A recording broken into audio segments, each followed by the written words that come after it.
action, let's go. 수업 건물을 찾으러. Halo semuanya, selamat siang. Kami dari kelompok 5 dengan judul Perikop Hak Asasi Manusia akan menjawab uji kemampuan pada halaman 118.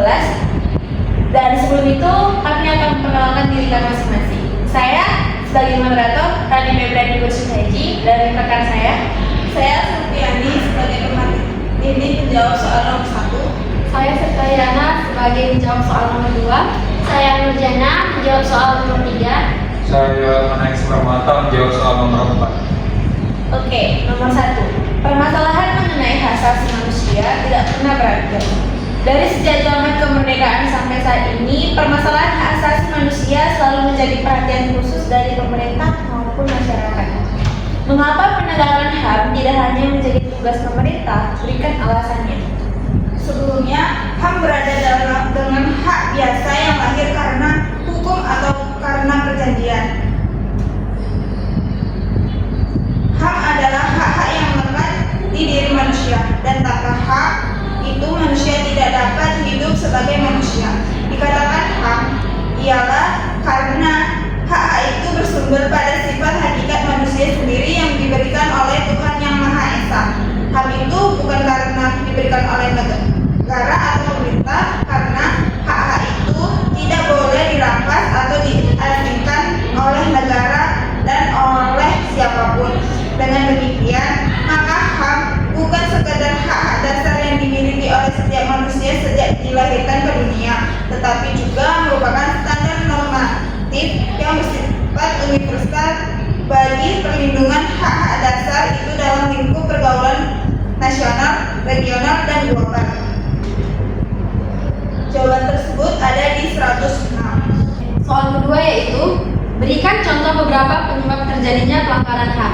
Adapun contoh beberapa penyebab terjadinya pelanggaran HAM ada 6. Yang pertama adalah penyalahgunaan kekuasaan, yang kedua diskriminasi, dan yang ketiga ketidakadilan sistem hukum, dan yang keempat konflik dan perang, dan yang kelima kemiskinan dan ketidaksetaraan ekonomi, dan yang keenam pengabaian hak asasi.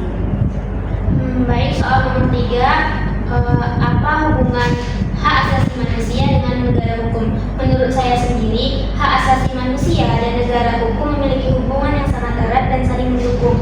Berdasarkan hasil referensi saya di buku PPKN halaman 112 hingga 113, karena hak asasi manusia itu diatur dalam hukum negara, yaitu Undang-Undang Dasar Negara Republik Indonesia 1945. Melalui pembukaan Undang-Undang Dasar 1945, dinyatakan dalam alinea keempat bahwa negara Indonesia sebagai suatu persekutuan bersama bertujuan untuk melindungi warganya, terutama dalam kaitannya dengan perlindungan hak-hak asasi manusia.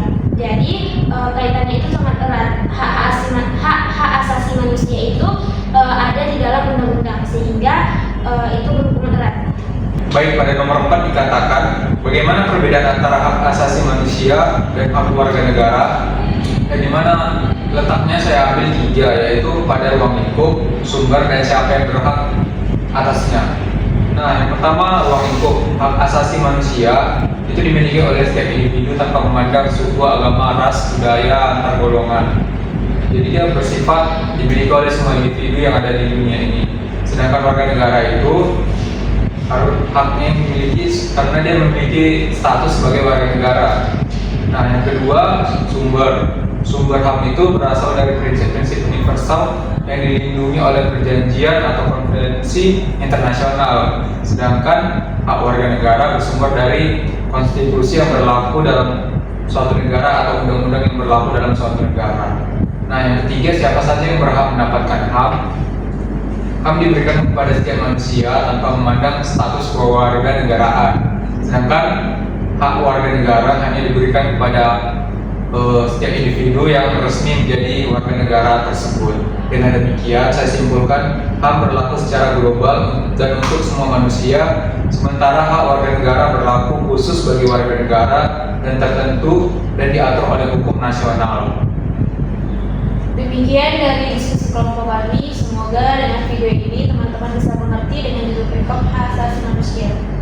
Terima kasih. that I